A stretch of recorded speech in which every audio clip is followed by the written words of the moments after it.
I want to thank all of you again for being here.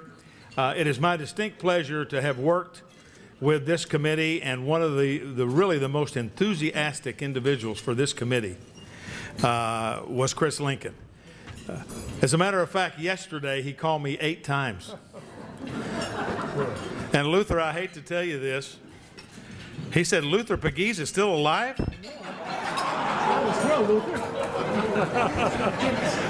And you know what I told him, Luther? I said, you haven't been to 4929. There you go. Absolutely. If you really want an experience, you need to go to a McLean football game and listen to Luther on the public address. That's right. He does an outstanding job in promoting that school and those student athletes, and we're so proud that he's here. Chris Lincoln, I've known since 1976.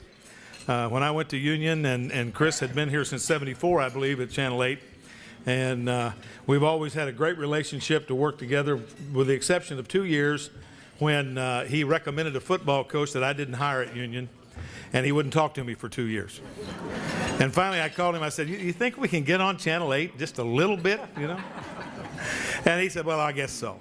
But no, Chris is a tremendous support for high school athletics, tremendous support for the Tulsa Public Schools, and it is with great pleasure I introduce your MC for this evening, Mr. Chris Lincoln.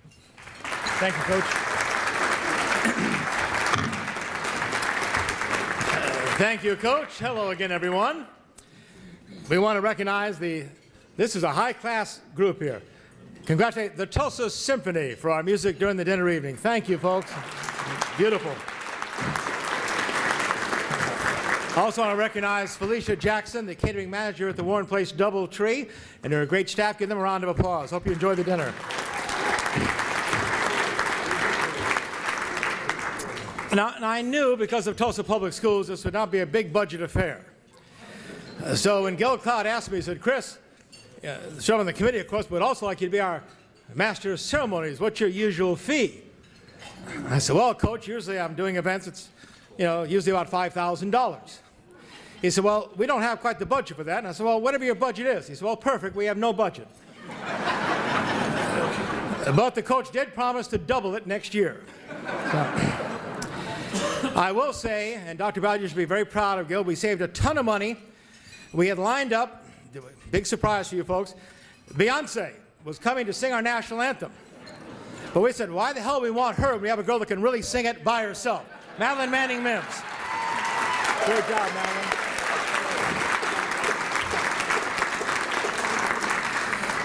Actually, Gil, I had an opportunity tonight to be speaking at the NMHBA, the New Mexico Horse Breeders Association in Albuquerque, New Mexico. They were going to pay me, but no, I was happy to be here. I also recognize Dr. Ballard for giving up his seat at the head table to sit with his wife. Good politics, good plan. My wife, Becky, is at the very back table. I'll tell you how bad her night is. Her date is J.B. Haney. Sorry, honey. Well, when Gil called all of us together for our first committee meeting, I think unanimously our first question is, why is this taking so long? I mean, our first school, Tulsa Central, opened in 1906. But it took Gil Cloud and his leadership and Dr. Keith Ballard to sign off on this to get this project rolling. The purpose of the Tulsa Public Schools Athletics Hall of Fame, threefold: to recognize and celebrate the accomplishments of outstanding student athletes, coaches, teams, administrators, and TPS athletic supporters; to reconnect those individuals and their families with Tulsa Public Schools; and to enhance the current student athletes' understanding and pride in the history of Tulsa Public Schools athletics. I can't tell you how many times Gil said he was calling sponsors or talking to people around the state and around the nation, and he mentioned this class, and they were in disbelief. Those people started in Tulsa? It really is impressive. Think about that. This group up here includes obviously state champions, national champions, All-Americans, Super Bowl champions, and represented also by an Olympic gold medalist. It was determined that one person from each of our existing 9 high schools should be in the first induction class. It would also include 6 well-deserving posthumous legend candidates in this inaugural class. The criteria for nomination and induction for the athletes, they become eligible 10 years after their graduation. He or she must have exemplified sportsmanship, leadership, citizenship, and teamwork as a TPS athlete. To be selected as an all-state performer, a state champion, All-American, or national champion, or made a significant contribution to high school, college, or professional athletes. For a team to be considered, they must have won a state championship or national championship, and this would be eligible 5 years after their championship season. For a coach, staff, or supporter, they'd also become eligible 5 years after their service to TPS athletics. As you look around the banquet room, the flag's behind me, the 9 schools, on behalf of Gil Cloud and Dr. Ballard and all of us on the committee, we welcome you Braves, Hornets, Cardinals, Warriors, Ropers, Eagles, Rangers, Titans, and Chargers. Give yourself a hand.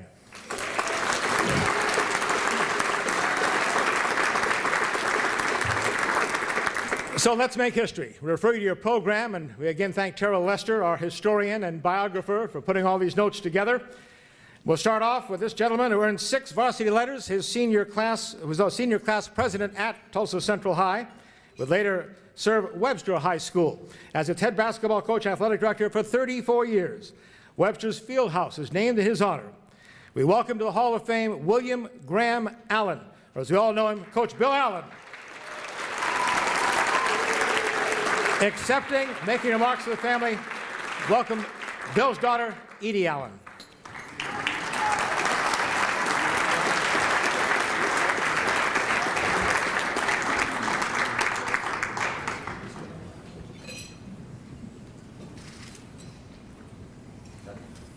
Wait.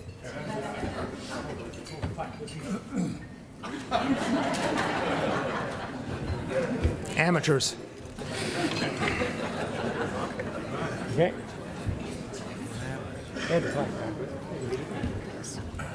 We'll have it down the last. There you go, good. I want to start by thanking Gil Cloud and the Hall of Fame committee. I know our family is extremely proud and grateful to have Dad honored with this first crop of extraordinary athletes and coaches. I'd love to recognize those at our table if you'd give us a wave. First, my mother, Nancy Allen. Oh, yeah. Mom and Dad were married for 57 years. The oldest of my 3 brothers, Dr. Buck Allen. All-stater Kenny Hensley, one of the 5 Hensley boys to play for my dad.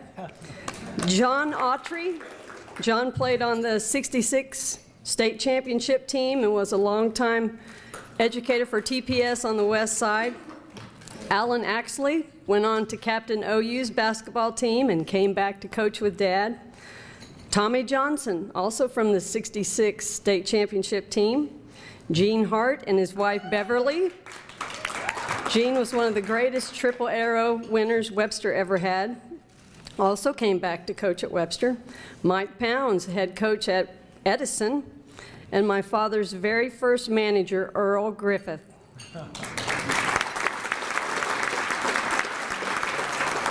Dad was so proud of all of his guys, but it was always a special joy when they would come back to the west side to teach and coach. Thank you each for coming tonight. I also know how happy we are for Rod Kilgore and the Kilgore family. Dad did not like the spotlight on him, but this award would be twofold for him. Number 1 would be the honor that this would put on the Webster community, on his players, managers, and all of his co-coaches. And number 2 would be going in with his high school basketball coach, Grady Skillern. I know how proud Dad was of the fact that he was the very first sophomore to ever start for the Central basketball program. I also know of his love for Coach Skillern and Bill Lance. Both served as father figures for him. We lost the last few years of Dad's life with dementia, but when one of his guys would come to see him, he could recall names and events. It was really quite remarkable, much like the West Side. There are so many to thank, but none more than the Webster community. Dad worked his whole career basically at one school. Besides 2 years in the oil business right out of college and 1 late fun year with Ted Owens at ORU, Webster was his calling, and he loved every minute of it. After his retirement, He found great joy in working for Chuck Bowman and the Fellowship of Christian Athletes and getting to help coaches. And our family would like to thank a few coaches that really kept Dad involved with basketball. They treasured getting to pick his brain, just enjoyed staying around them. They are Robert Sprague from Hale and now Memorial, Pete Heisley from Veneta, Clyde and Carol Ann Barkley from Inola, the Gibson brothers, Larry and Randy from NSU, and also J.V. Haney and his coaches, Coffee, and also his high school classmate, Bob Hensley. So on behalf of my father, my mother, and my brothers, the Allen family is very appreciative of this honor. And as Dad would say at the end of his letters, easy does it. Nicely done, Edie. Thank you.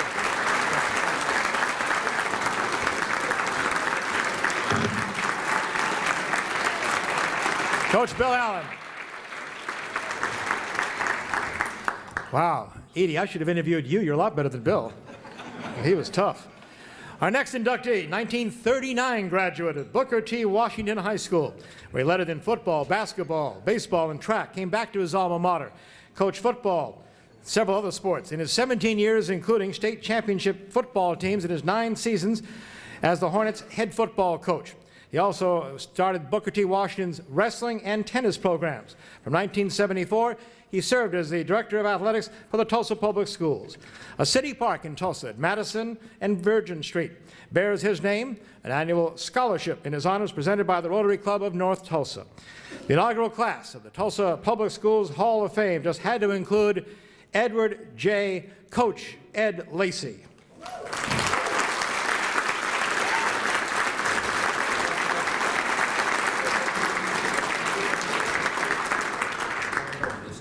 Oh, that's good. Now I got the plaques right way. Okay.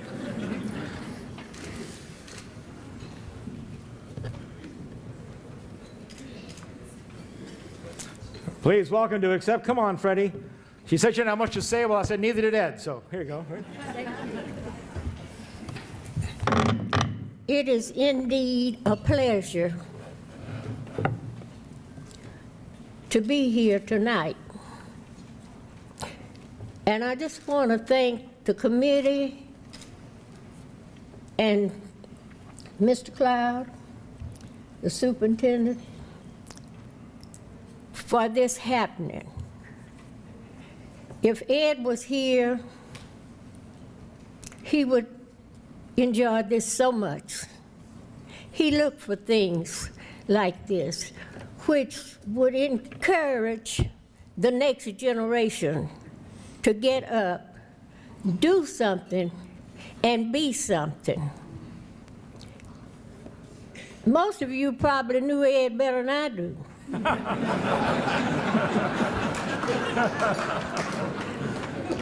Because Ed was on the go a lot. But I always tried to support him. So we'd say hey and bye. And sometimes it would be late in the evening when we finally sat down to eat. But I know if he was here tonight, he would say, "We thank you," because that's the way he expressed himself. He felt like everyone that was involved with him was a part of whatever happened. So he never left anyone out by saying, "We thank you." And I thank you tonight for the love you've shown all of the years.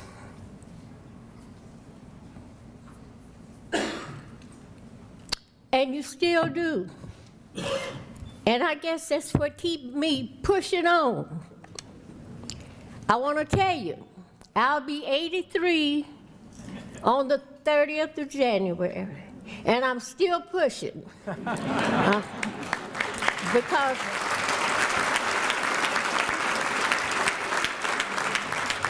and when the Lord calls me home, I'll be pushing. But I'll be pushing in that direction. Ed Lacy, his wife Freddie.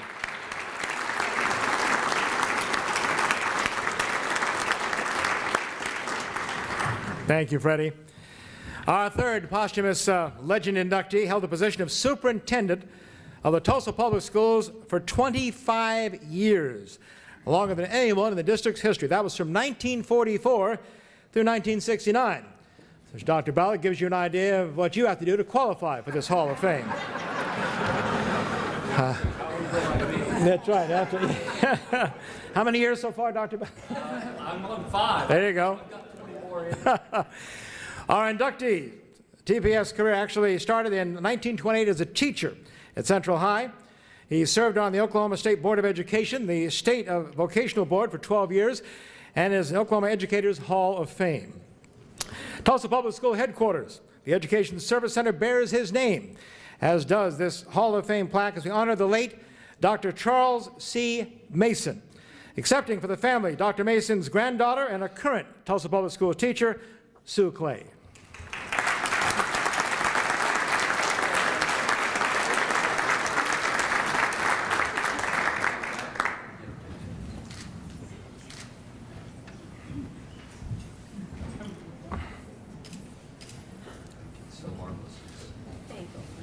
Sue.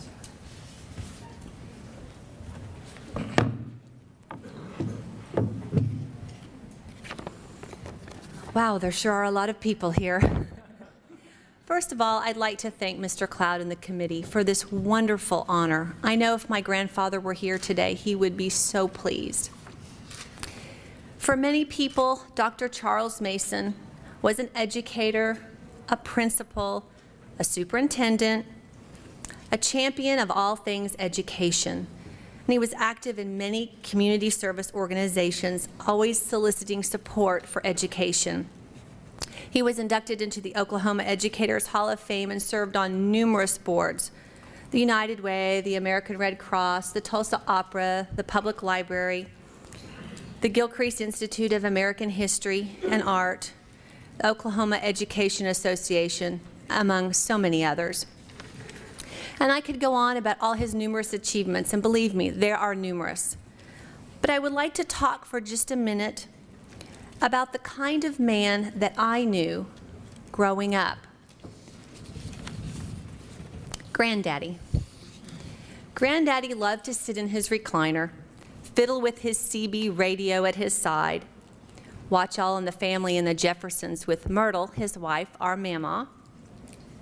He was always learning. He especially enjoyed electronics, and he had many different radios, and he used satellite radio technology way before it was commonplace. He used to listen to radio transmissions from other countries, or he would listen to public government meetings long before C-SPAN came to be. We believe it was his way to stay informed with the world because knowledge was always very important to him. He always had time to listen, whether it was to give advice to his children or his grandchildren or colleagues. He was always there, and he always had good advice to give. In a lot of Native American cultures, the eldest member of the tribe was revered for their wisdom, and members often sought advice from the chief. Well, our granddaddy was the chief. He was the one whose advice rang true, whose opinion always mattered. And although he wasn't one to give advice if it wasn't solicited, he always listened and was there when you needed him. In his later years, our granddaddy was plagued with various physical ailments. And although this can unfortunately be a common effect of aging, his attitude about it was not common. He never complained to any of us about how he felt or when his mobility became limited. He still carried on, guiding his family, advising friends and colleagues, and just loving his grandchildren. But perhaps our grandfather's greatest legacy to his children and his grandchildren was not really even how much he accomplished in education or how great of a friend, father, or grandfather he was. To us, it was how he treated his wife, Myrtle, that will remain forever cemented in our hearts. The two of them were a great love story. They raised 2 children, had 6 grandchildren and 10 great-grandchildren. And their life together was surely not easy at times, and others full of joy and success. But through it all, they had each other, and they walked through this time, their time on earth together, hand in hand. And sometimes in life, the most important thing is love and family. And this is what our grandfather taught us. Thank you very much for this wonderful honor.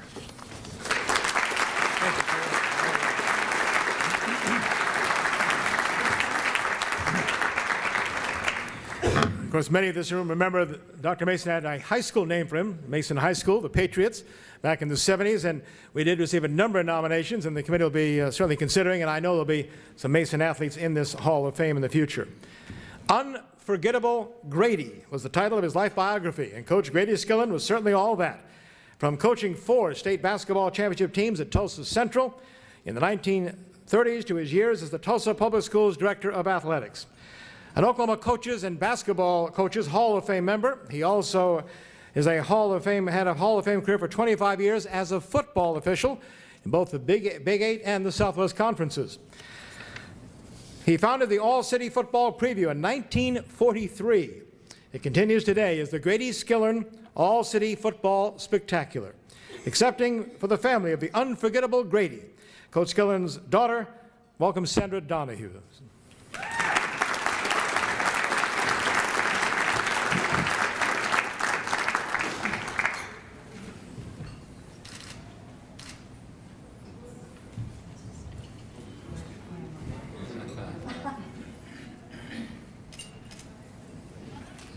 Sandra Donahue.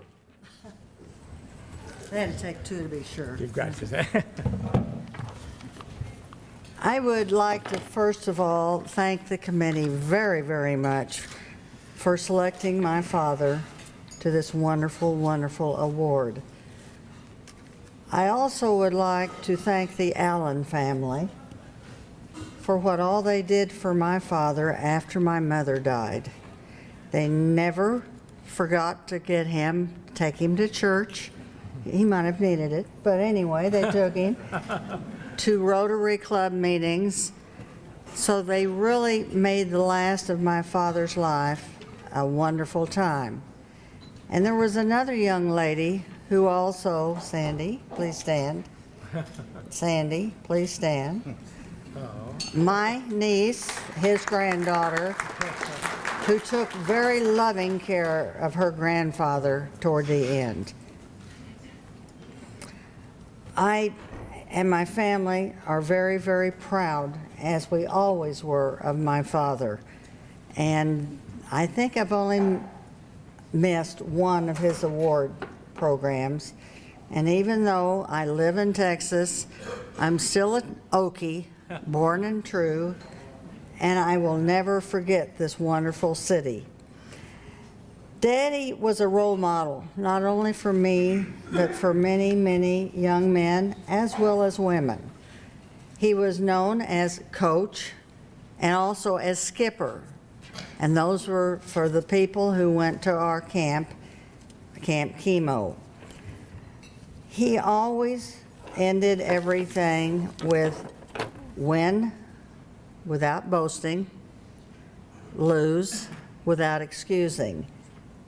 And I feel that he helped a lot of young men along the way to use that for life, not just on the courts. He was known to always be very, very honest, very, very true. If he said it, you could believe it. He was and always will be a role model for many, many people. He certainly was for me, but he will always be, more than anything else, my daddy. Thank you.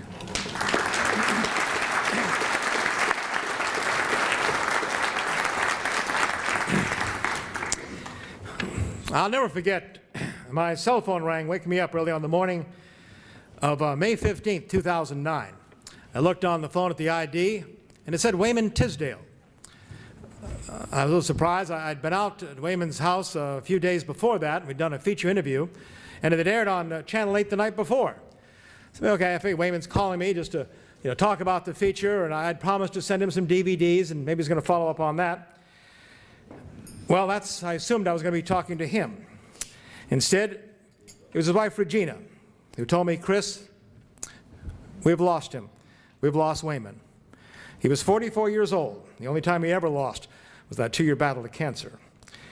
There could be no Hall of Fame class for the Tulsa Public Schools without Wayman Lawrence Tisdale. A 1982 graduate of Booker T. Washington High, where he led them to a state championship. 3-time All Big 8 Conference Player of the Year at the University of Oklahoma, where he was the first player in NCAA history to be All-American his freshman, his sophomore, and his junior seasons. In 1984, he won an Olympic gold medal for the United States in basketball. Then was the #2 overall pick by the NBA. 1985 National Basketball Association draft started a 12-year career. Indiana, Sacramento, and Phoenix. And if that wasn't enough, he made himself a Hall of Fame musician, an incredible bass player with 8 albums, including the 2001 release Face to Face that was #1 on the Billboard charts, contemporary jazz. I remember a great editorial cartoon in the Tulsa World after Wayman's incredible funeral service down at the BOK Center. It had a drawing of angels in heaven and bright sunlight streaming through the clouds. And it read, one of the angels asking the other, why is it so bright here today? The other angel answered, because Wayman Tisdale and his smile just arrived. I know he's smiling on all of us tonight as we invite up his high school sweetheart, his wife Regina Tisdale, to accept the Tulsa Public Schools Hall of Fame plaque for the legend, Wayman Tisdale.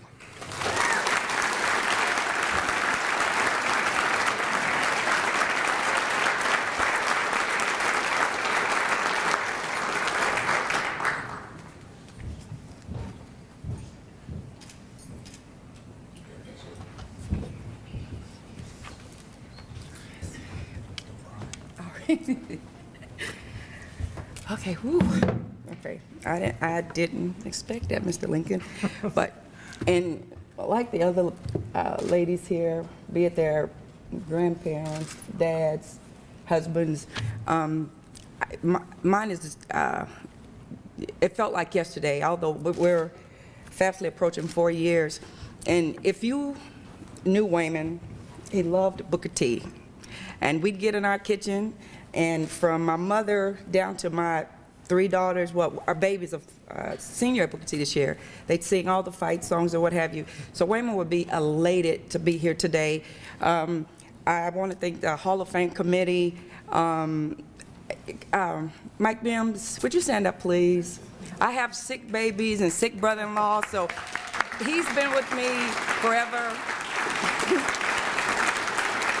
He went through Booker T with Wayman, OU with Wayman, and at the point that we came back, he was back. I mean, it was perfect time, and he and Mr. Furch, because my baby girl went through some major changes after Wayman passed it. You guys have, you included Mr. Furch, they've kept my baby in Booker T. If we would just be honest, but so on behalf of the Tisdale family, I am so very thankful, and Wayman would be so excited because there's nothing more humbling or encouraging when your peers acknowledge you. So for him to be in this inaugural class of the inductees, I'm very thankful. Thank you.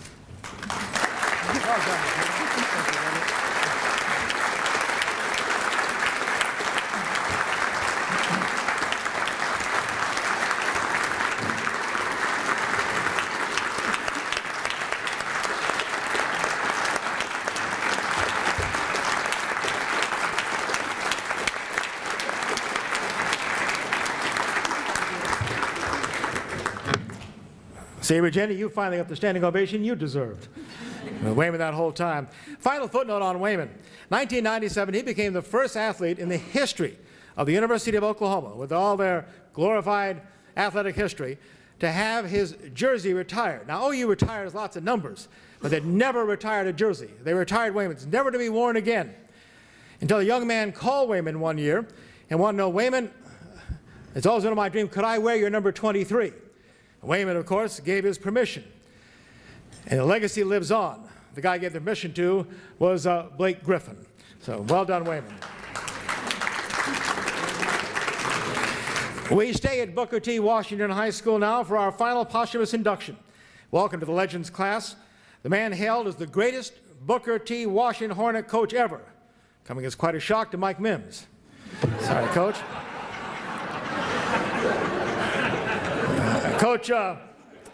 Coach Seymour E. Williams. Hornet football and basketball teams dominated not just this state, but nationally. 16 state championships in football, 13 state championships in basketball. Oh, and he also part-time coached track, and they won 6 national titles. An Oklahoma Coaches Hall of Fame inductee in 1968. The football stadium at Booker T bears his name. S.E. Williams tonight goes in our hall, and well-deserved. S.E. Williams.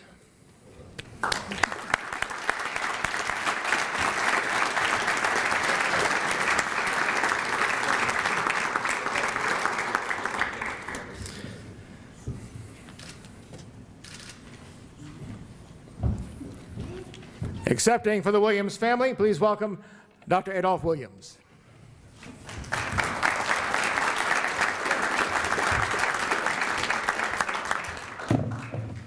Good evening. There have been so many eloquent speakers tonight that I won't attempt to follow their speeches.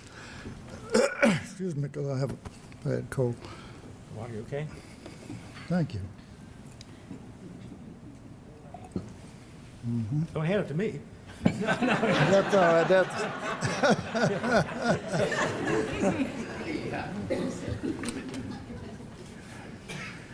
The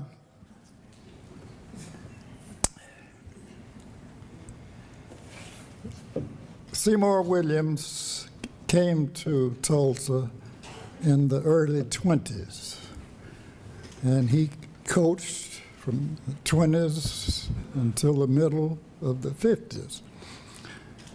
And the thing that I wanted to mention is that in those days, coaches didn't receive a lot of money as they do now. The coaching was done by the coach after he had taught school every day, okay? Now, Seymour traveled the country, all of the large cities, Chicago, Nashville, Tennessee, Dallas, and won all of these championships. But the way they had to go was with their own automobiles. The state did not pay for anything. And in the 30s and 40s, those cars were small. So you can imagine driving 500, 900 miles to Chicago, 700 miles. How crowded it was. And if kids can do that and arrive and play a rested team and win, is really something that has to be appreciated. I wish that each person in here would visit the Tulsa Booker Washington Hall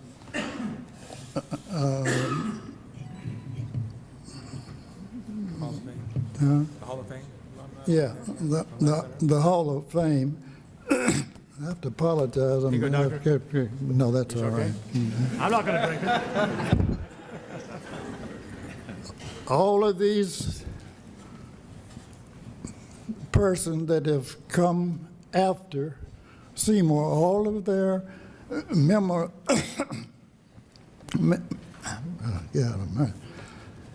everything is there. I want everyone to go see all of those trophies that all of these persons have received. Ed Lacy and Tisdale and all of them. But that's all I have to say.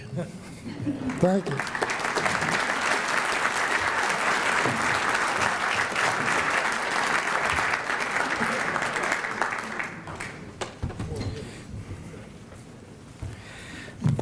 You sure you don't want my water?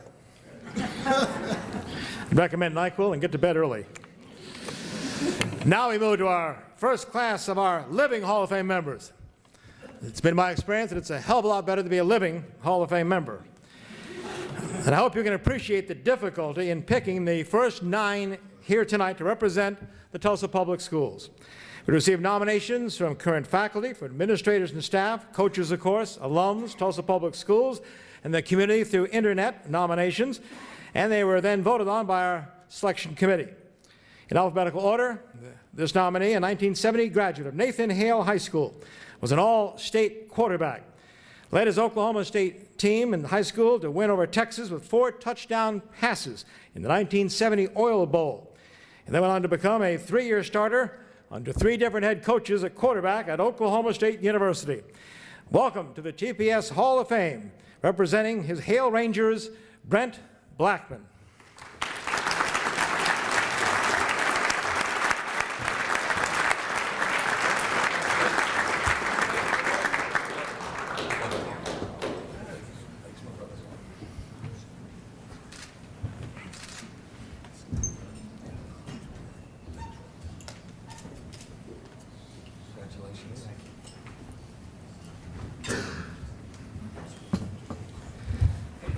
Well, I'd like to say, first of all, like everyone else, thank you to the committee, and thank you, Gil Cloud, for feeling that I was a person that deserved this honor.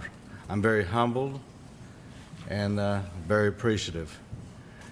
But, you know, I want everybody to know in this room, I am proud to be a Tulsa Public Schools student. I am proud to be a Nathan Hale Ranger. There's nothing better than being a Nathan Hale Ranger.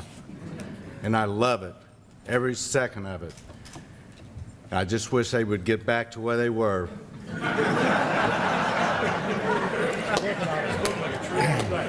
But anyway, I'll tell you a quick story. How did Brent Blackman get to Tulsa, Oklahoma and be in the public school system?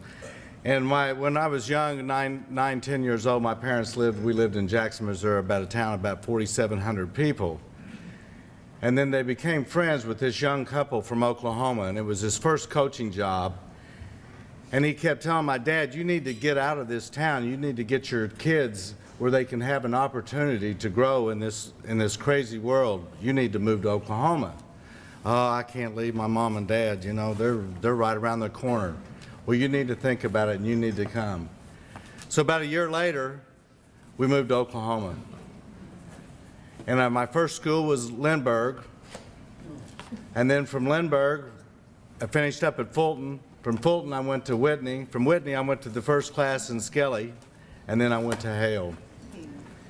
And one of the most crazy things about this whole thing is that young couple have 30 years in the Tulsa Public Schools and 20 years in the Tulsa Public Schools. And it's Larry and Rita Miller. And I know so many people that know Larry and Rita, and it's been my privilege and my honor to be affiliated with those two. And they did so much for my mom and dad, and thank mom and dad for making a tough decision to leave a small town and leave everything you knew to come to Oklahoma where there was nothing but cowboys and Indians. Now that was a real shock to me. I was looking for the cowboys and Indians and there wasn't any.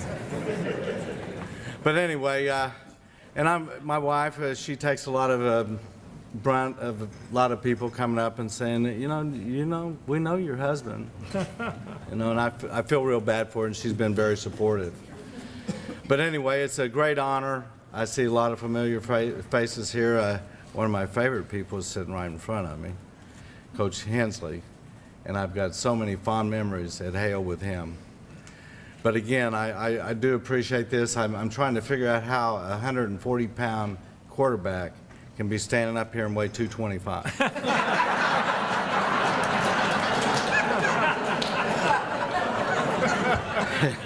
But anyway, in closing, On a serious note, Leanne and I, we had a 24-year-old son that passed away in an automobile accident in September, and he was so proud of his dad. He'd come home and say, "Pops, I met a guy that knew you, and I'm going to dedicate this to him. Bryce Blackman, we love you, we miss you." Thank you.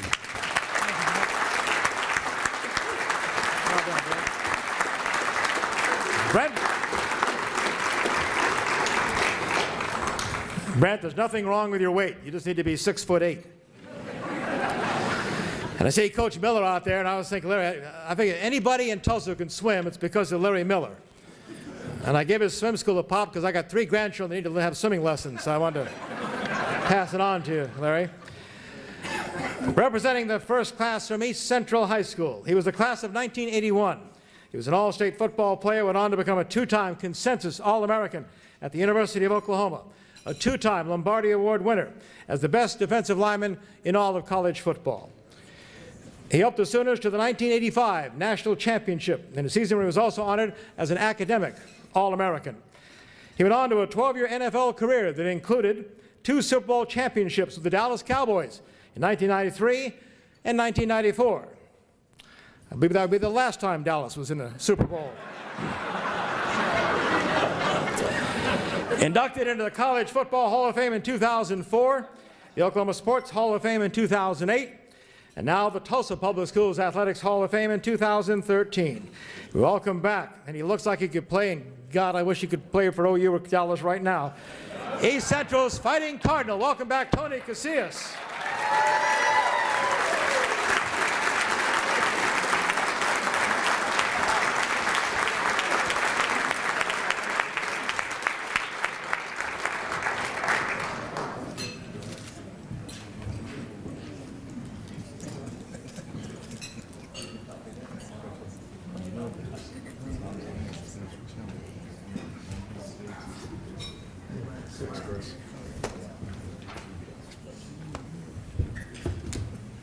Hey, so what are you drinking anyways? I want Tea now, with the tea.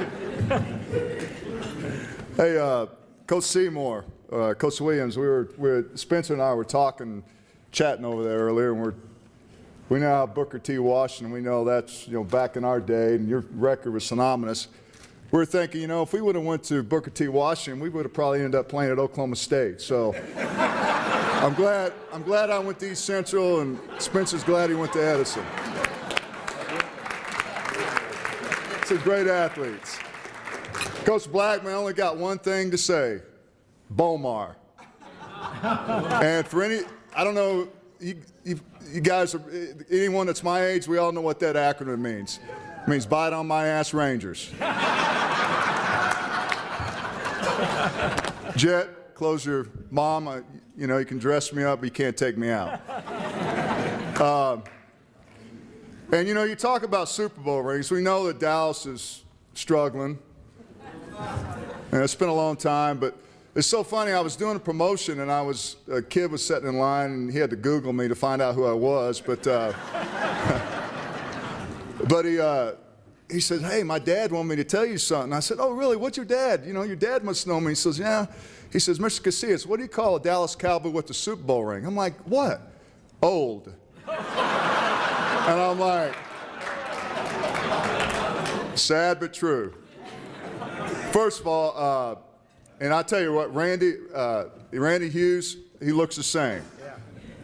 Same color hair and a lot of hair. He looks great. So, but anyways, enough of that. I'm so humbled and honored to be able to be a part of the inaugural induction into the TPS High School Hall of Fame. When I look back on my career, there's so many things that I was able to accomplish, but it started here in Tulsa. It started in East Tulsa. Opportunities, all these guys here. I mean, we've been able to lay our body of work, and people have been able to enjoy it. But we always talk about what it takes to get there. And I'd be remiss if I didn't recognize my family at table 9 here. It's my beautiful mom, Wanda. Go ahead and stand up. This is about tribute. My beautiful, one of my 5 sisters, Brenda, Sister Connie, And this is the right here that taught me everything I should have never known. High school buddy of mine, Randy Kennedy, and his beautiful wife, Robin, right here. And my son, Jed, I let him tag along. I told him if he wants to play defensive line, then he's headed in the right direction because he's already broken one of his fingers. So, but anyways, you know, and I go back and Regina, I am so, you know, Wayman Tisdale was a big part of my life, big part of University of Oklahoma. Anyone that's been associated with the University of Oklahoma has had the pleasure of being around Wayman Tisdale. For him to smile at you and impact you, I just want to tell you, I really appreciate, you know, him as a man and you as obviously a spouse, and you know, I just love the guy. Another guy is mentioned. I mean, you know, this isn't about me, but Chuck Bowman. He was a guy that I met at University of Oklahoma, really involved with the FCA, made a big impact to the players at University of Oklahoma, still continues to lay his body of work for young men, but a great mentor and does so many great things for young athletes. So thanks, Chuck. But anyway, so I just want to, you know, recognize the coaches. Obviously, Mo Hogan that coached me at East Central High School and inspired me to work hard, to go to the gym on Christmas, East Side Athletic Club on the east side of Tulsa, stop at Gus's, have you about 20 conies and go work out, you know. I tell you, every time I come back here, my son and I, we got to go to Coney Island. That's, when you think of Tulsa, you think of Coney Island here. But guys like Larry Ballard, a guy that made a quote as a coach during the heat of the summer, it's 104 degrees outside and you're wanting to quit, all of a sudden says, hey, the sun's our friend. And I'm like, okay, well, if I need an enemy, I know where to go, coach. Never really understood that, but just stuck out. You know, there's always people that tell you very positive things affect your life when you don't know what route you're going, you don't know how you're going to get there, but you always have people that you run into. And I was very fortunate at East Central High School. I met a woman by the name of Pat Holder. And if anyone that knows it's in education, that's been in education around here, she was in education as an educator for several years, but she was a big impact on where I got as far as the route to able to get a scholarship at University of Oklahoma. Always there for me. Always is there for me, a sounding board, someone you could go to. And she was a big buffer for me as far as the recruiting process. She was able to help me facilitate that and filter through that, but just a big impact. And as I look back and, you know, and I think about some of the things my coaches told me before I decided to play, really commit to football. I remember telling an old coach of mine, it was my 9th grade baseball coach. Everybody don't realize I used to be a good baseball player back, you know, 100 years ago, but he always told me, he said, I remember this vividly. I said, hey, coach, 9th grade, you know, I'm starting to feel good about myself working out, you know, and all natural, by the way. And so I, you know, feel good. I mean, I'm a gym rat. I love to work out. I said, hey, coach, you know, you know what? I think I'm going to focus on one sport, and that's football. So he looks at me and says, Tony, if you decide to go to if you decide to play football, you'll never make it to the next level.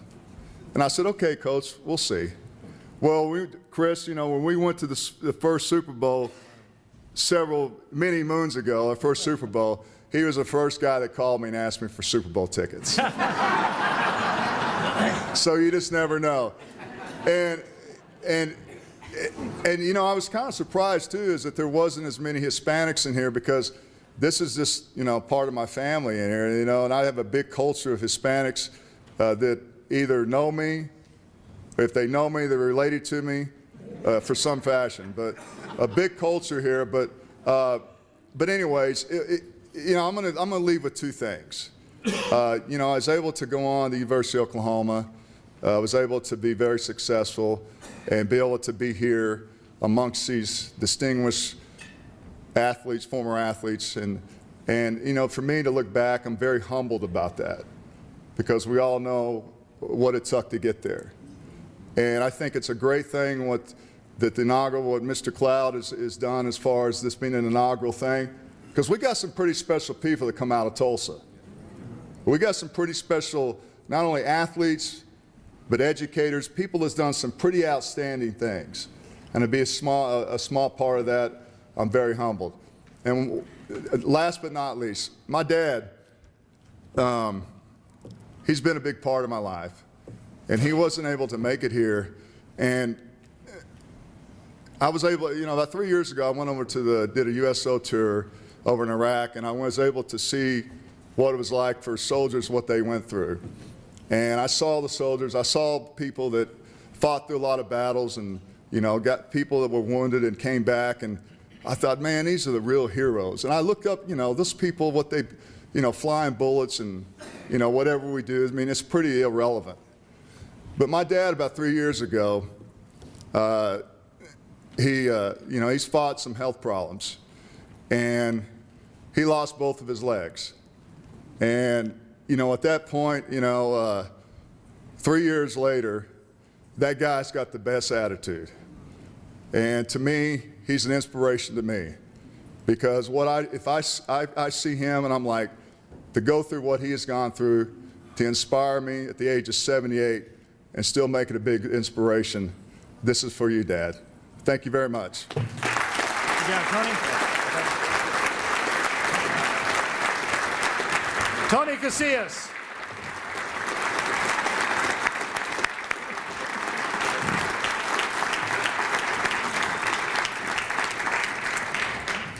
Wow. So Tony, you're Hispanic? Hell, Coach Fletcher thought he was black. With Barry this week, he was up at Owasso. Some reason those fools invited him to speak at their Chamber of Commerce luncheon. And Barry was geared up and going, and he looked down at this very attractive table of young ladies. He says, ladies, I have a question for you. I hope you don't find it tacky that a man wears a ring with 5.5 carats of diamonds. And he held his Super Bowl ring out there for everybody to see. My wife, Becky, was suitably impressed with her half-carat diamond sitting on her finger, so. Our next inductee played his high school football at Will Rogers. After graduating in 1952, he played on a national junior college championship team at Bacone College in Muskogee. Then went on to the University of Florida. How he got away from us, I have no idea.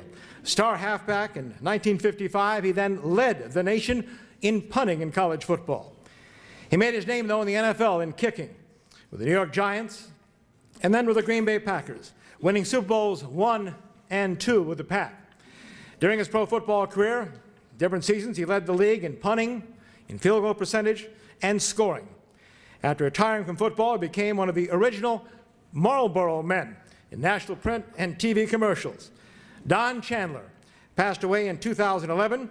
Tonight, his Hall of Fame plaque will be accepted by his son, Brent Chandler.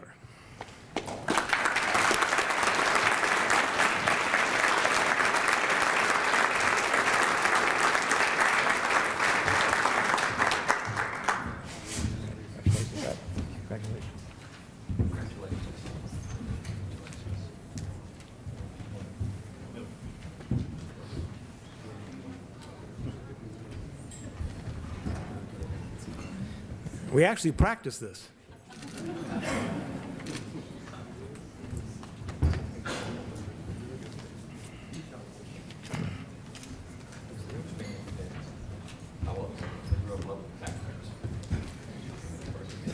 Just a few quick words. I want to thank Gil Cloud and his staff for all their hard work and making this event possible, and the selection committee for honoring my dad to be a part of this very worthy and distinguished group. And I know my dad would be very honored and very proud to be here. Thank you very much.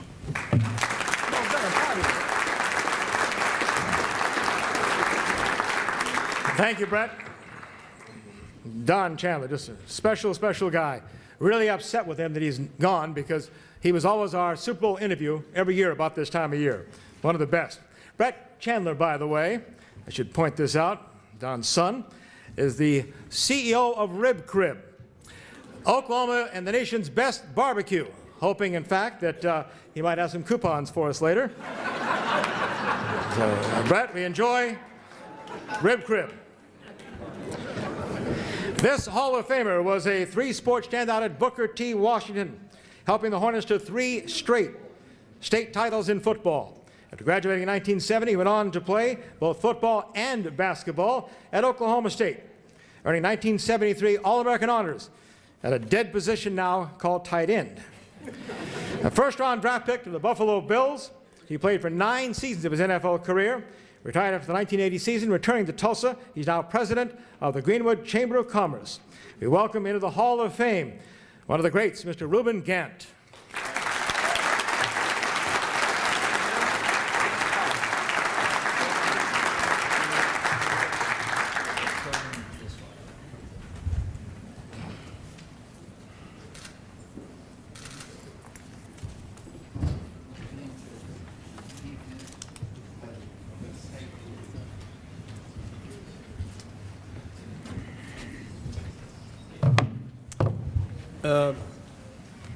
Before we get to the serious stuff, I want Tony and Spencer to know that they should be glad they didn't go to Booker T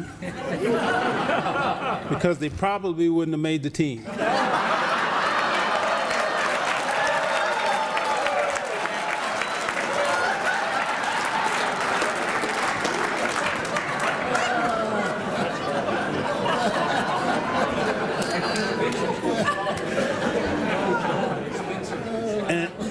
That one was for S.E. Williams.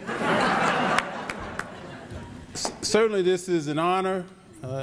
I'm humbled by being chosen for this honor. I was glad to see that the other inductees have taken the time to recognize those that were there and, they stood on their shoulders growing up.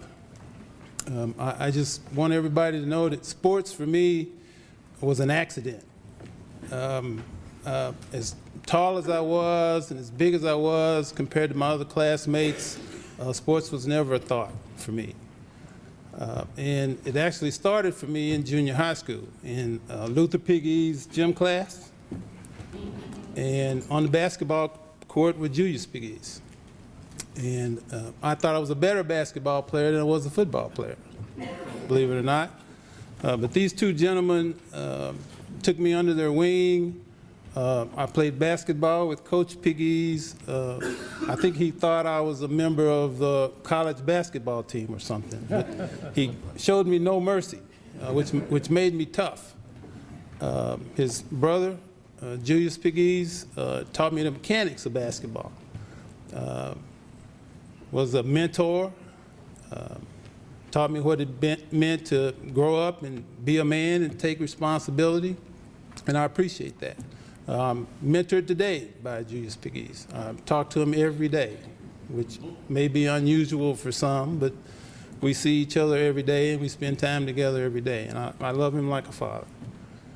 I also want to recognize Coach Ed Lacy, who in high school also took me under his wing.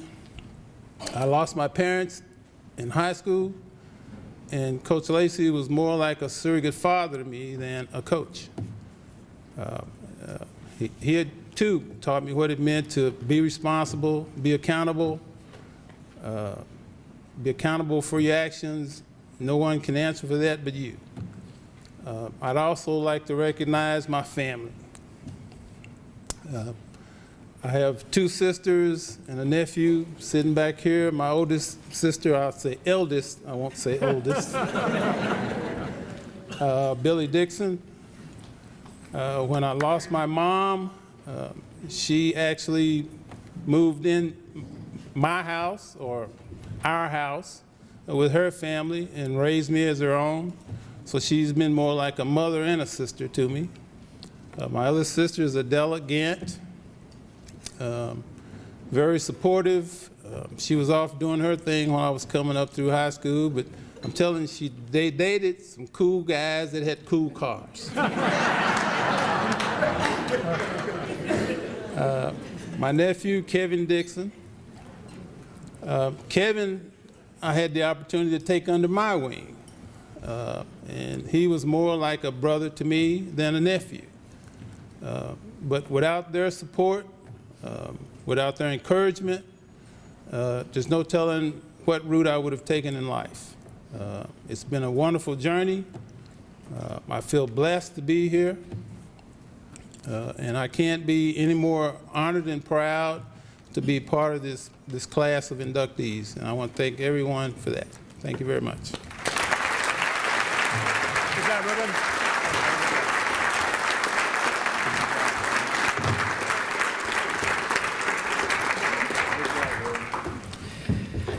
Well, no school has more sports history than Tulsa Central. We mentioned the first Tulsa Public School in 1906. So to be the first Central Brave inducted into the Tulsa Public Schools Athletics Hall of Fame, you've got to be someone pretty special. Someone who starred in 3 sports, football, basketball, and baseball. In his senior season, he led the Braves to the state baseball championship. He went on to be a two-way starter at the University of Arkansas on the line, and the Hogs won 2 Southwest Conference titles and back-to-back Sugar Bowls. This gentleman also had a very distinguished career, a 38-year college coaching career in football at Arkansas, Northeastern Oklahoma A&M, but mostly for 25 years, he was the head coach of UCO, University of Central Oklahoma, where he won the 1982 NAIA National Championship. He's still teaching at UCO, now in his 45th year on the Edmond campus, but tonight he's back in Tulsa, where his athletic career began.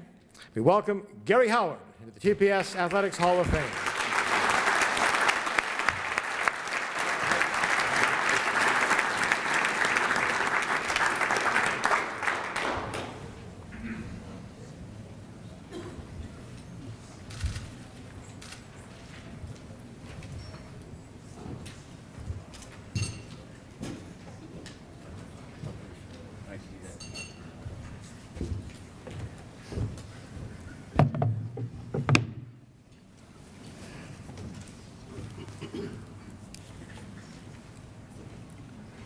Getting to where I have to have these glasses on where I can see it. Tells you kind of how old I am.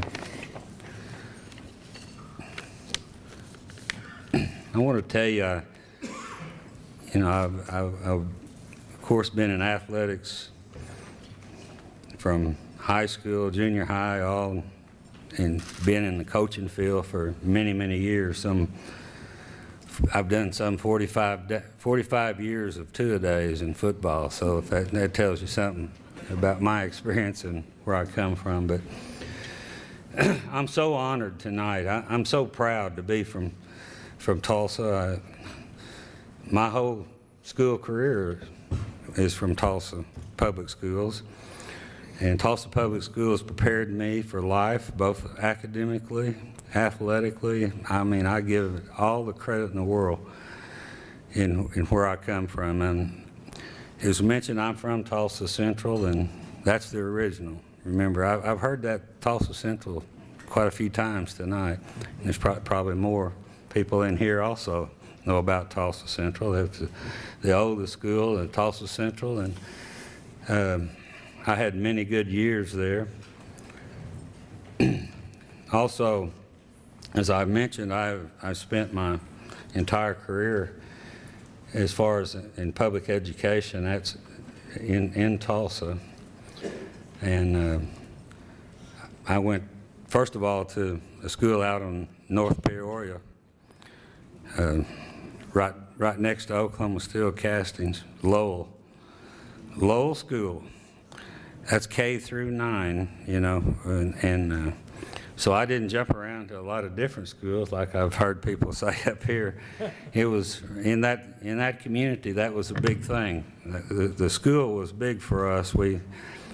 All the students there, pretty much, we lived there. We lived in the same house. All my education in Tulsa, right over there on that north side, and taught me a lot there. And I went on down to Central High School, like many others. It was a big school back then.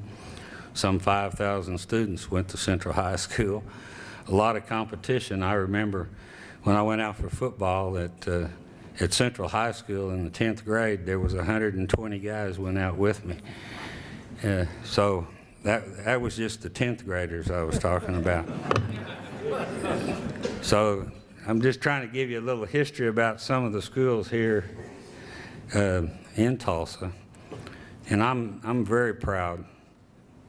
I mean, this is a great honor. I've been in coaching and playing all my life, and have received other honors and won big games and all this. But to be honored by where you come from, and I come from Tulsa, and I'm proud of it. And I'd like to see us get back, as was been mentioned here, from an athletic standpoint. I think it will bring a lot of honor to Tulsa and to our schools. But here tonight, you know, in my opinion, there's some big things, and you know, loyalty and family mean a lot in anything that you do. When you have family and they're loyal to you and the things you're doing, and I've had that my whole life.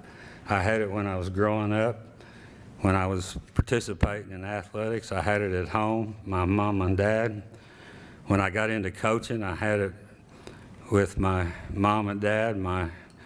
I got married to, and my in-laws. Everybody was for me. Everything I did, it was about me and my family today, and they always have been in my coaching career, and they're here tonight. My wife, Sally, my two sons, Clint and Mark. I had everything was about me in my job. They go to all the games, went to all the games. One of my sons, Clint, played for me at University of Central Oklahoma. My other son, Mark, he coached with me at the University of Central Oklahoma, so I had that privilege. My wife, Sally, she's also an educator, a teacher and a principal for 30-some years, and she's still in education, and we're still working. As I said, loyalty, that's a big thing, and where's the table right over here, right next to this table right over here. All these guys sitting over here played for me at University of Central Oklahoma. I'm very honored that they come up here tonight. Joe Moeller, the athletic director, present athletic director at the University of Central Oklahoma, and a whole table of former players and coaches right now at the University of Central Oklahoma. And by the way, that's for anybody in here looking for a great place to go to school. I can recommend one. University of Central Oklahoma, great athletic program, been around for many years, kind of like Tulsa Central. Been around for many, many years, one of the first colleges in our state. There's a few people I want to mention that was great influence in my life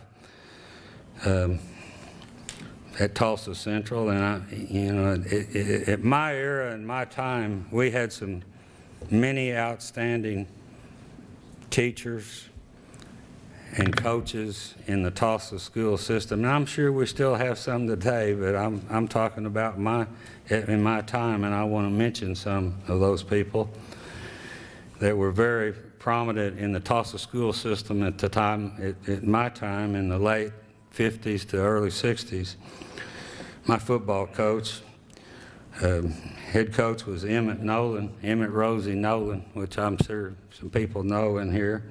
My baseball coach was Clyde Shag Charvos, as he was called, led us to the state championship my senior year. My basketball coach was Eddie Sutton. It was his first year. He came to Tulsa Public Schools at Tulsa Central, and he was my coach. And I participated in all three sports, and I think my senior year, there was 2 people in the whole school that lettered in 3 sports. I was one of them, and one of the baseball players that took us to the championship pitcher, he was the other one. And last but not least, and his name's already been mentioned tonight, very prominent coach. He was my line coach my senior year at Tulsa Central, and that was Chuck Bowman. He later had an outstanding coaching career at Tulsa McLean High School. A lot of winning football teams and great players. I was lucky to hook up with him again as he hired me to coach at NEO College, where he won a couple of national championships. I was lucky to be on one of those up there. And he's already been mentioned tonight. Again, I talk about loyalty, and he came tonight. One of the reasons he came was because I was one of his players. And I certainly appreciate that. And it's hard to come by sometimes, but I've been blessed. I've have a lot of people here tonight that I'm happy and proud to be associated with. They're very loyal to me. My family is number one, and other people that played for me right over here at this table at the University of Central Oklahoma. But very, very proud to Coach. I appreciate Coach coming tonight, and been very blessed to be with a lot of good people. And most of all, I repeat, this is one of the proudest moments that I've had in my career as a player, as a coach. I've done it for a long time, but gosh, there's nothing like being honored by where you come from, and I'm a Tulsa boy all the way. Thank you. Good job, Coach Howard. Coach Gary Howard.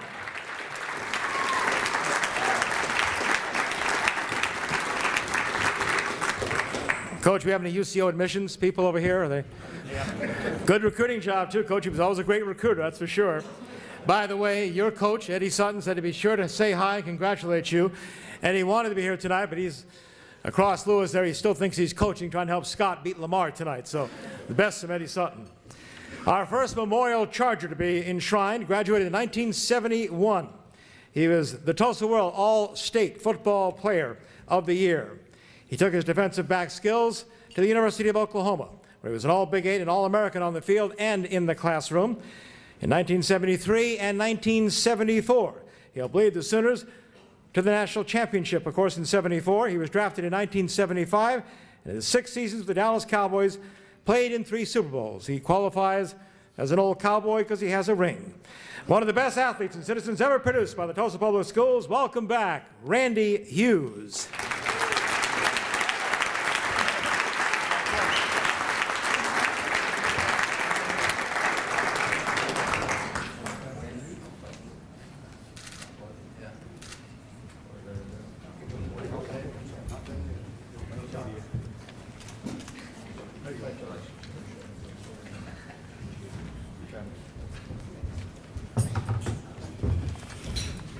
I would like to, as all the other recipients tonight, like to thank Gil Cloud for putting this on. I think it's, as we say, long past due, because there's a lot of great people up at this table that I am very humbled to be a part of. I'm humbled to be a part of to be the first recipient for my school to Memorial High School. My brother and I moved to Tulsa in 1968 from Oklahoma City. We'd grown up in the Putnam City school system, and we weren't too excited about moving to Tulsa because we lived in Oklahoma City all of our lives. Funny how things we dread in life turn out to be the best thing that ever happened to both of us, I think, in our lives. It was the only time that my brother and I got to play together on a team. He was the free safety, and I was the cornerback on the team. We had a good team that year, but unfortunately we had to play Booker T. Washington and Ruben and Brent Blackman. And when we played Brent, there was a lot of yelling going on the field, kind of like the Stoops brothers at Pagis game this year, yelling back and forth at each other because Brent was tearing us up so bad. We'd never seen anybody that had a passing game like this guy had in high school. He was amazing. He and Tommy Strimmy and Lee Snyder were amazing. And then we had to play Booker T. You guys need to be a little nicer, Ruben. When I was in high school, we called him Mr. Gant. Mr. Gant. I mean, when he got out there on the field, and this is 42 years ago, in his equipment, I think he stood 7 foot tall. He was cut out of a piece of rock, solid muscle, and he could run a 9/800. It's one of the most unbelievable athletes I've ever seen in my life, and believe me, he was intimidating. And I'll never forget, we played him in the all-city game my junior year, and we're rolling out here to play. That was only half a game, and we line up, I think we kicked off, and we line up and go out there on defense, and we couldn't believe it. Ruben was at tailback. Now, he was at the tip of the eye, and I guarantee you, he stood 7 feet tall. And when he get that ball and run downhill on that eye, everybody scattered. I typically play 8 or 9 yards deep. I moved up to about 2 yards deep because I didn't want him to get a 10-yard head of steam on me and plow me under. I think I weighed 165 or 70. In his equipment, he had to weigh 265, 270. And he could still run. I mean, this guy was the most unbelievable physical specimen you ever saw in your life. And we never beat him. I had to wait till he and Brent both graduated from high school. They were 1 year older than I was, to my senior year before we got to beat Booker T and before we got to beat Hale. Because we never could beat them when they were there. Those guys were amazing players. And I was there for the game that they played at Skelly Stadium before 38,000 people when Ruben and Brent played. What unbelievable high school athletes they were. They were so good. They went to Oklahoma State.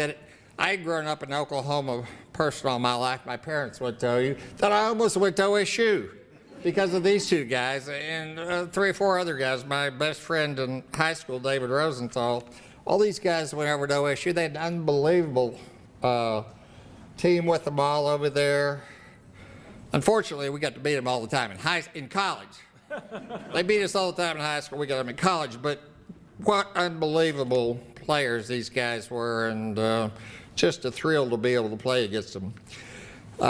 Memorial High School welcomed my brother and I into the football program. We'll always be thankful for the coaches we had there, Don Eddy, Richard Eddy, Dwayne Solinger, and Bill Reisenegger. These guys were great men that helped craft our lives in many different ways. You know, when you're in high school, your mind is very imprintable.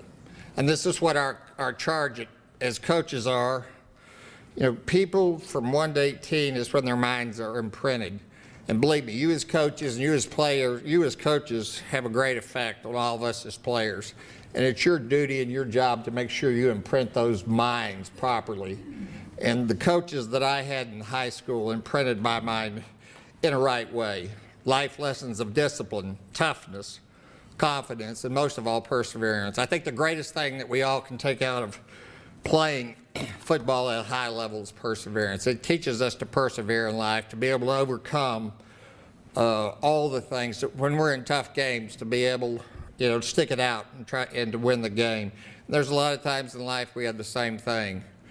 And football is such a great teacher when it came to that, and the Memorial coaches did such a great job. When I was in high school, this was very unique. We only played one way. You either played offense or defense. We didn't play both ways. And that was a great thing for me because I got a great jump on playing defense. I was a safety. I didn't play offense. Actually, I played my senior year against Booker T when they were gone and dropped a touchdown pass, and that was the last offensive play they ever let me play. But it was such they were such great teachers, and I'm thankful that I got to play there at Memorial High School. The greatest thing they did was they were going to put me at middle linebacker my senior year. And I weighed about 185 pounds, and I didn't want to play middle linebacker. And at the last moment, right before the first game, they pulled me out. Thank you for not playing me at middle linebacker. I would have never made it. Furthermore, I'd like to thank quickly my OU coaches, Barry Switzer, who taught us perseverance. We were put on probation my junior year. He came in. You know, we really didn't have anything to play for. We had no school, we had no bowl games, and he gave us this speech, and we had 5 starters back my junior year. We were 10-1 my sophomore year, and we had 5 starters back my junior year. And we went the next 2 years 22-0-1, a pretty amazing string. And we're able to play these guys, and they always played us great games when we were in college. It seemed like we played OSU the last game of the year. They were always on a roll. Every time we played OSU at the end of the year, they were on a roll. We always had a great game with them, and like I said, I got to play these guys in college, and that was a thrill too. I want to acknowledge my coach, position coach, which is Bobby Proctor. He was a coach that really taught toughness to me. My Cowboy coach, Gene Stallings, who's a great man, taught character. Most of all, my coach, Tom Landry, with the Dallas Cowboys, who had his own offense and his own defense. This guy was the head coach. He would come in and put in the offense and put in the defense every week for both offense and defense. He set the offense and defense for both sides of the ball, which is very unusual. He was a brilliant man. When we played defense, we'd go into a game and we'd have special call. And if they had 45 different formations, you had to know and recognize their offense when they came out. You had 45 different calls. You had to recognize what their formation was, a different defense for every single formation they had. They went in motion, that changed it. If they moved, that changed it. If they came strong after the ball was snapped, that changed it. My experience there was that he was a great teacher, obviously, but it taught you how to focus. Most players that played for the Cowboys when I was there on defense didn't start until their 3rd year because his system was so hard to learn. But once you learned it, believe me, it worked. He made what I call the countercultural decision. Instead of watching the ball, everything I'd ever done growing up on defense was watch the ball. With Coach Landry, you watched your key and then you found the ball. It was always key to ball instead of watching the ball. And he had it so figured out that if you did what he told you to do, believe me, it worked. And I'm so thankful that I had the opportunity, not only as a player to play for him, but he was a great Christian man and just a great leader. And really made a big impression on my life. I also want to thank my parents that are here tonight who were always at every game that I ever played, for sacrificing their time for myself, my brother and sisters, so we could always have the best. I'd like to thank my wife, Melanie, for raising our 3 wonderful children who are all thriving in the world today. We had such a great thrill with our son, who was a walk-on at Boston College and got to start in 2011 as safety there, which was totally unexpected. We were really pleased for him. I'd like to thank a couple other friends of mine here that I grew up with, Never Fail, David Rosenthal, who played with these guys at OSU, great friend of mine, John Roush. And I'd also like to thank this guy over here, Chuck Bowman. I didn't know he was going to be here tonight, but let me tell you, when I went to OU, this guy, he and Clinton Thomas came to OU and put in the FCA, and these guys were unbelievable. They influenced so many young people's lives. When I was in school at OU, it was unbelievable, Chuck, and really want to thank you for the impression you made on John and I's life and everybody there. I just want to say to the Tulsa Public Schools in closing that thank you for giving me the opportunity of a lifetime to play in this league, play in this school system, because it's something that totally changed my life. Thank you.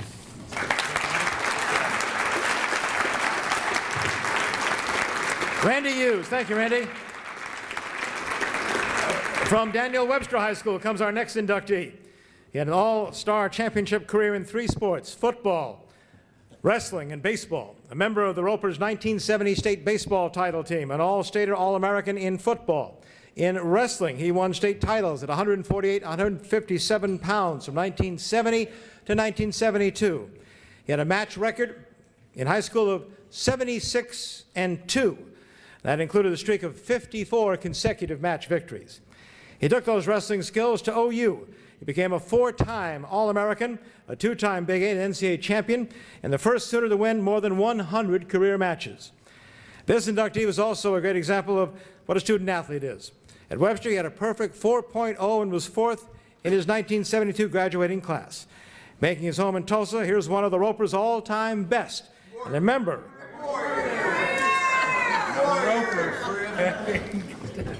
Warriors.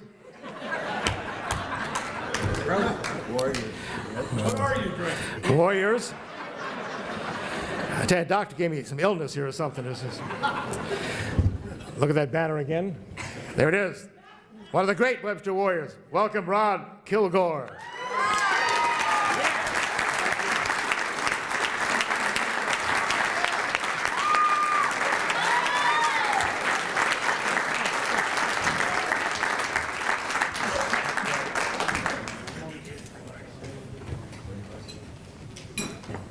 Again, apologies, Rod. I just thought Bill Allen and J.V. Haney were from Webster. So.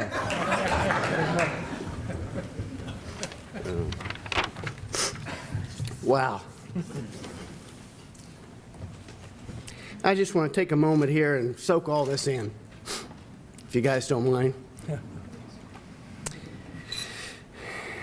I am both honored and humbled. Honored to be considered a Hall of Fame candidate, and humbled to be on the same stage as some of the greatest athletes, not just in the city of Tulsa or the state of Oklahoma, but in the nation. I am proud to be here to represent Daniel Webster High School. Writing an acceptance speech for an honor such as this is difficult. I can only imagine a whole group of people standing up here behind me, the people that have played a significant role in helping me to receive such a tremendous honor. I'd like to thank Gil Cloud and the Tulsa Public Schools Athletic and Activities Department and the Hall of Fame Selection Committee. I consider it a privilege to have been a part of the Tulsa Public Schools athletic program. The lessons learned through dedication, determination, and hard work was positively impacted in my life. The character traits developed through teamwork and good sportsmanship has helped me to treat others with dignity and respect. It was my participation in high school athletics that allowed me to experience and achieve my dream, to earn an athletic scholarship to the University of Oklahoma and pursue a civil engineering degree that has been a part of my vocational career ever since. I have worked as a project engineer, project manager in the oil and gas industry for 36 years. There are a lot of opportunities available in the Tulsa Public Schools, both athletically and scholastically, for those determined to pursue them. A special thanks to my many coaches over the years, some who were volunteers taking time away from their families to make champions out of us young, rowdy boys. Coaches instructed, encouraged, and ensured that I was physically and mentally ready to take on the challenge of the sport. I consider all my coaches and teachers as special people in my life. I remember in the winter, I cut and split and hauled firewood with my high school wrestling coach, Don Favor. He's the only man I know that could carry more wood in his arms than I could in a wheelbarrow. In the summers, I raked sand traps at Oaks Country Club golf course with my junior high wrestling coach, Ernie Jones. Before my championship matches in wrestling, my high school baseball coach, Gene Hart, would invite me to his home to eat a steak dinner. Yeah. Many of my coaches in high school were like family to me. I grew up in a single-parent home, and they were extremely good to me. In fact, Gene Hart and I have married sisters, so we are family.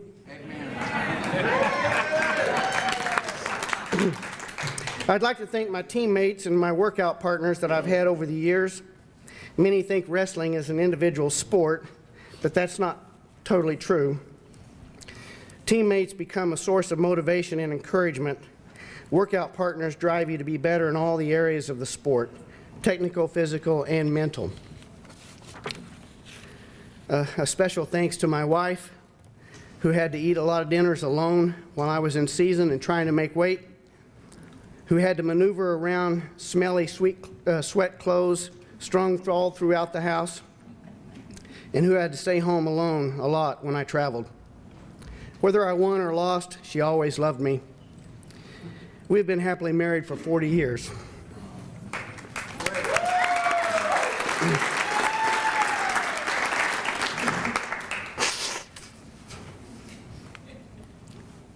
I've cried probably 10 times tonight, and I can hardly see my print here on my speech. I am blessed to have all 4 of my children here tonight, along with their spouses. I have 9 grandchildren, with 2 on the way. 11. My children were born long after I had retired from wrestling, so they never got to see their dad in action. I wish my father, Melvin Kilgore, and my in-laws, W.G. and Dolores Bushyhead, were here tonight. I'm sure they're watching from heaven. I know that they'd be proud. I would like to thank all of you for coming here tonight to share in this celebration. A lot of success in athletics and in life is a result of the encouragement and support that we get from others. Last but definitely not least, I thank God for giving me the opportunity and the privilege of living in the great city of Tulsa, for participating in the Tulsa Public Schools athletic programs, and having a positive influence from coaches and teammates. It has allowed me to achieve my life's dreams and have a life full of joy and happiness. In conclusion, I'd like to leave you with a quote from Henry Van Dyke. It's kind of a motto for my whole life. Some succeed because they are destined to, but most succeed because they are determined to. Thank you. Good job, Ron. Rod Kilgore, a Webster Warrior. Way to go, Rod. This inductee had an impact on not one, but 2 of our Tulsa public high schools. First, as an all-state basketball star at Booker T. Washington, then as a coach and athletics director for 3 decades at McLean High School. He's a member of the Booker T. Washington Hall of Fame, the University of Central Oklahoma Hall of Fame, there you go, UCO again, and the Oklahoma Coaches Association Hall of Fame. And now a member of our Tulsa Public Schools Athletics Hall of Fame. Damn glad he's alive still. Luther Pagis. Luther.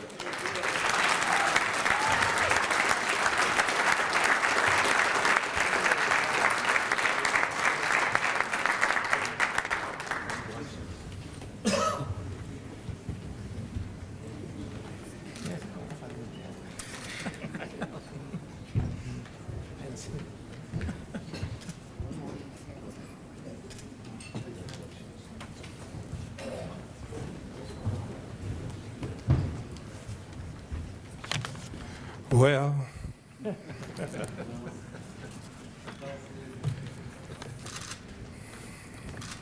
I've been in this storm a long time. And it just seems to me that I just haven't got tired yet. And to have something like this to take place and involve me is quite humbling.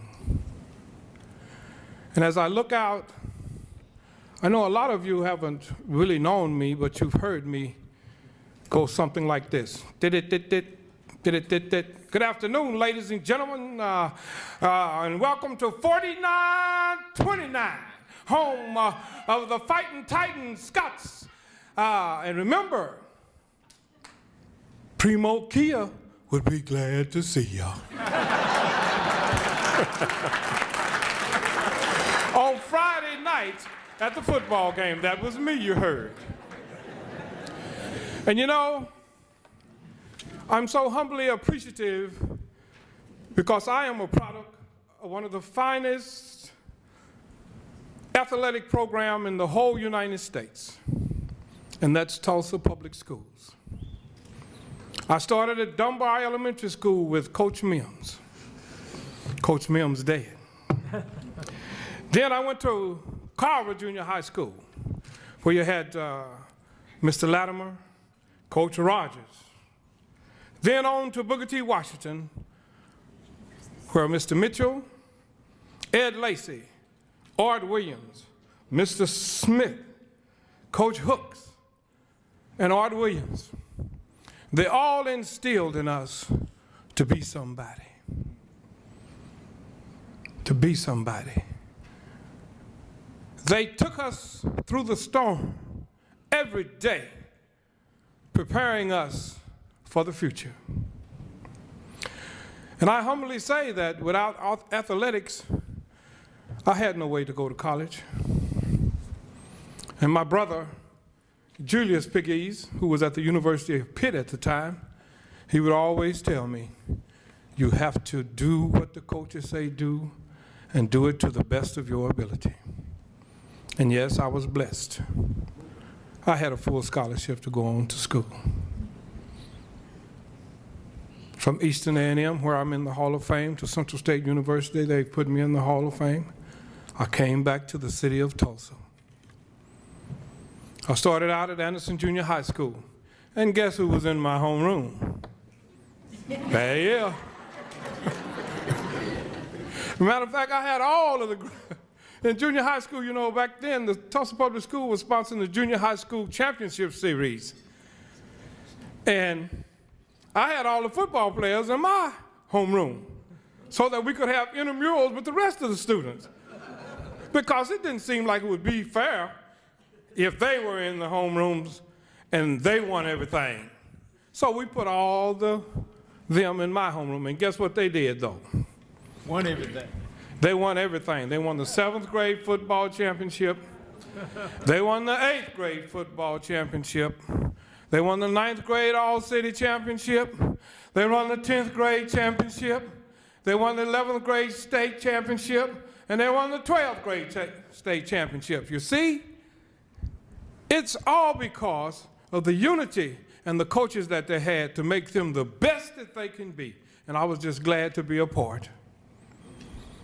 Then I moved on to college, where I coached a few years, and then came back to 49-29. You got that right. With Melvin Driver as the football coach, Mike Bolton as the boys basketball coach, and I was hired there as the girls basketball coach. And when I took over that team, guess what? The team was 1-24. Everybody asked me, well, why in the world are you going out there? Guess what? Well, when they would say that we play McLean girls tonight, it was like, well, what? They might well just stay at home and watch TV. When the season was over, the first year, the year before, they was 1-20-something. After we finished the first year, they were 4-19. I mean, see, I'll fool you. They were 19-4. And from that day forward, like the next year, we were at the state tournament with the girls. And we kept rolling from then on. And it's been a joy to know that those individuals that helped round me out to have something to go back to work with was greatly appreciated. And it was done here, right here in Tulsa, at Tulsa Public Schools. And so to Mr. Gil Cloud and the Tulsa Public School System for having me here this afternoon and recognizing me and giving me this award, I am humbly blessed and pleased to know that for all the hours of hard work and coaches do sometime at night when they're home alone, they be saying to themselves, I wonder if they really appreciate me. And I know all of them can humbly say, by being here this afternoon, that they've been blessed to have Tulsa Public Schools to say, you've done a good job. Although it was kind of hard at times and the hours were late at night, you stayed. And you kept working with young men and young ladies, helping them to be the best that they can be. The greatest joy that a coach can have is to see one of those individuals go all the way to the top.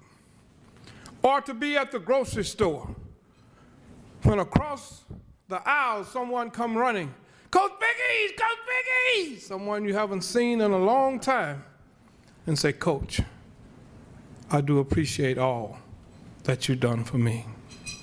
I'm working for such and such a company. I said, well, how much money are you making? The reply, oh, I make $120,000, Coach. And I said, yes. That's a great feeling. And I would like to say to the coach that was the coach for me, my wife right there, and my family right there. They did great things to keep me focused at all times. And again, to Mr. Cloud and Tulsa Public Schools, thank you so very much. And thank you. Good job, Coach.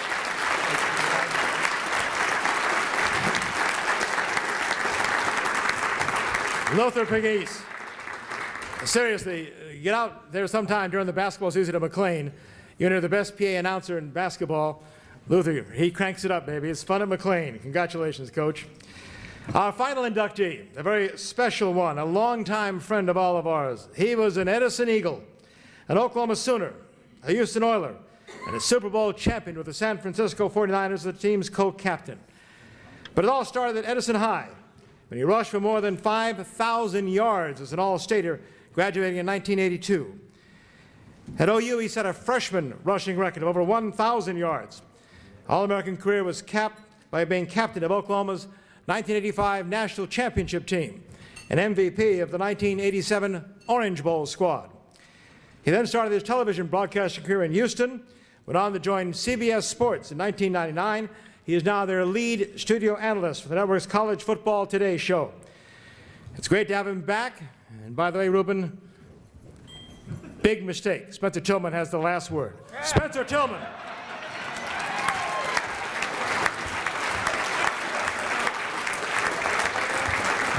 I know everybody's tired. I'm going to get you out of here as quickly as I can. I do remember, and thanks for setting me up, Chris. I didn't even pay you anything for that, did I? You know, my dad taught me many things. My dad, Jack Tillman Jr., sitting out there. One of them was, don't write a check your mouth can't cash. And Ruben, I like you, but I don't hold that against myself. Your reputation precedes you. You were an excellent athlete and still are. You look like you're in great shape. But let me remind you of something. There's a coach of mine sitting in the back there, a guy who I love dearly, Tommy Thompson, along with his lovely bride, Connie, that's sitting in the back. You remember, Coach helped me out here with the score, 14-12, I think it was. Their homecoming. You know, they scheduled us, right? They thought they had it in the bag. We're going to beat the Edison Eagles, right? And we upset you guys at your stadium, at your place there. So there are few things in life that I remember. You know, we got a great education at Thomas Edison High School.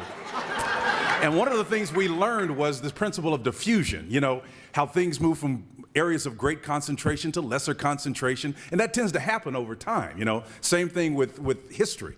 And let it be known in this room tonight that I've never lost to Texas.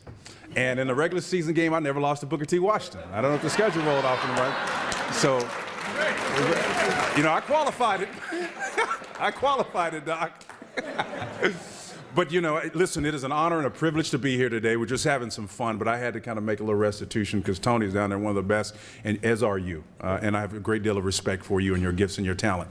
Real quickly, I wanted to acknowledge my sister, Bettina, who's here, one of the dear hearts of my life, my sister, Sharon, And this is something I always had a difficult time trying to explain to people. I really have two fathers that are here tonight. One of them is, of course, Jack Tillman Jr., who I introduced to you a minute ago. Daddy, stand up. Just give him a waves real quick. Yep. And then Bill Noble sitting here in front. Bill, you stand up. Standout track star at Oklahoma.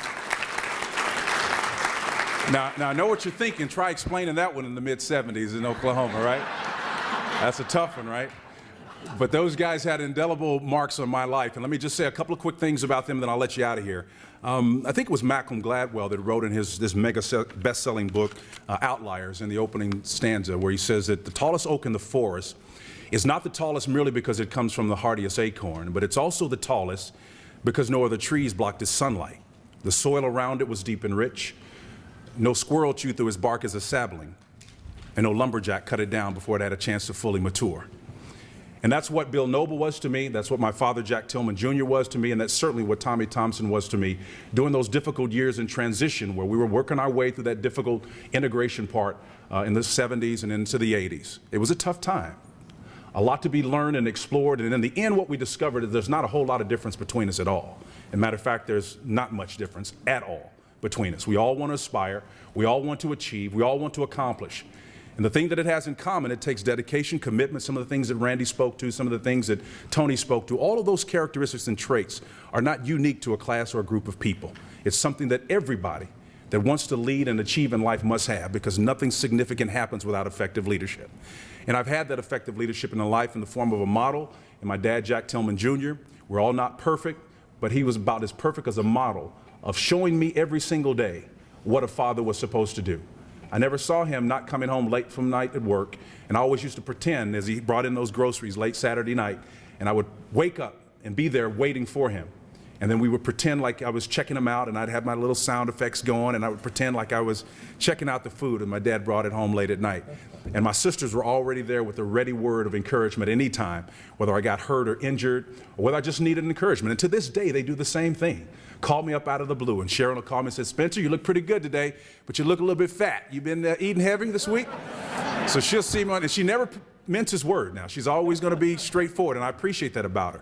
And Bettina, just one of the brightest stars in the family, graduated cum laude from Jackson State University, just one of the bright stars of the Tillman clan. And I thank you for what you meant to me in my life. And my mother, LaRue, who passed away in 2002, one of the great missionary souls that you'll ever want to meet.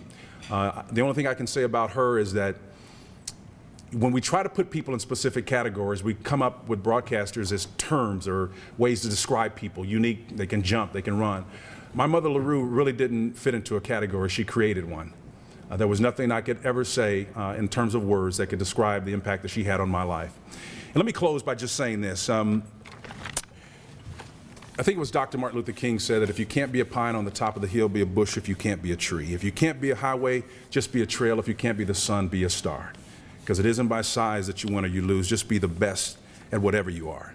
And I think that's the experience that the Tulsa Public Schools afforded me. It gave me the unique context of being raised in a unique time where the challenges were very real, but also the opportunity to succeed was also equally as challenging. And so when we look back in history, I say, well, why do this event? Gil, why the vision? Why is it necessary that we honor people? And as I was thinking about what to say to come up, Tony kind of gave me a spark of an idea, and I found it in the book of Joshua. And I'm paraphrasing it, but they asked the question, when they, generations after, asked what do these stones mean, we will tell them, and I'm paraphrasing, the God of Abraham, Isaac, and Jacob, what he did for the Israelites. And that narrative would begin to be told. But unless we have stones, there's no one to pass that story and that legacy along. That's the reason why we do what we do. That's the reason why we're gathered here today into the wee hours of the night, almost nearing 10 o'clock if we're not past it already. If nothing else, as you're tired, I'm tired, I got to get on a plane and head back to Sugar Land, deal with my 4 daughters and my lovely wife of 27 years. We all got stuff to do. But you remember this night, and you remember the impact that the people here have stood for and the legacy that they've created, because there will be people who will come after them. And they will say, well, what is Randy Hughes about? Tell me how much of a great linebacker he was. What was Tony Casas like? What was Ruben Gant like? Can you talk to me about what those people were? And you'll be able to tell them And I envision a day when you actually have a Hall of Fame, where you can tell the stories of these people more than just in this singular night, but a place where you can perhaps go back and capture those images and tell that story in a tangible way. Chuck, thank you for who you are and your witness. You were an indelible mark on me from the time you got on campus at the University of Oklahoma, and I didn't even have any idea that you were there before with Randy and those guys. Unbelievable impact that you've had. Thank you guys for tonight, and I'm going to leave you with this thought. It's a sobering thought, but it's one that as we grow and talk about, Tony and I were sharing this a minute ago, so many of our teammates, Ricky Bryan, who were a couple others that we talked about, Scott Leggett, and a couple of others that passed away. I just want to leave you with this thought. As Zorn Kierkegaard said it, he said that all of us must make noise on New Year's Eve to drown out the macabre sound of grass growing over our graves. It was better when we had hourglasses because the clocks deceive us. But we had to invent them because we needed the deception. For the rotating hands give us the illusion that time goes on forever. And meanwhile, we curse the hourglass, Regina, because it's a constant reminder that time is truly running out. That's not a somber note to leave on. That's merely an acknowledgement that whatever time you have left here on planet Earth, you leave here tonight with the memory in your mind to make the most of it. I usually wear 2 watches. I've only got one on tonight because I left my main one there, but I've got the second one that doesn't work. I've worn it for 12 years. And I wear it for that express purpose, as a constant reminder that time is truly running out. Thank you so much. God bless you, and you guys have an excellent evening. Wow. Spencer Tillman.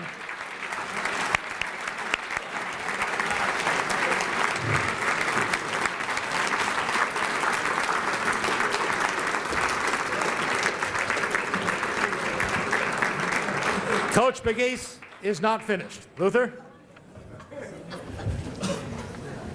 I would like to say on behalf of all of our inductees here this afternoon, and this is for all of us, and for the coaches out there, let's remember one thing. It's not how you start that count, but how you finish. And this is a great finish for all of us.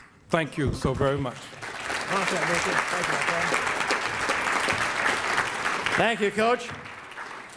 And finally, Coach Switzer, when I told Barry we were having this first Hall of Fame, Barry said, "Who's in this?" And I threw out those names there. I said, "Oh my gosh, Spencer Tillman, Tony Casas, Randy Hughes from you, Coach, and the great Ruben Gant, and Brent Blackman from Oklahoma State." And he said, "Damn, you tell those sons of bitches to get down to Norman that the eligibility is more of a guideline than a rule in the NCAA. And we'll get him back in uniform and get him playing here." So that's what the coaches think of our class. Congratulations and a thank you to our very first Tulsa Public Schools Athletics Hall of Fame class. Thank you for sharing your athletic talents with us and giving us so many great memories. Thank you for setting the right kind of example for our current and future student athletes. You make us all proud. Remind our inductees to please stay after us for a group photo. Gil Cloud has the final word. Thank you very much for joining us in a very historic event for the Tulsa Public Schools and the athletic department. Aren't you impressed? Isn't this unbelievable?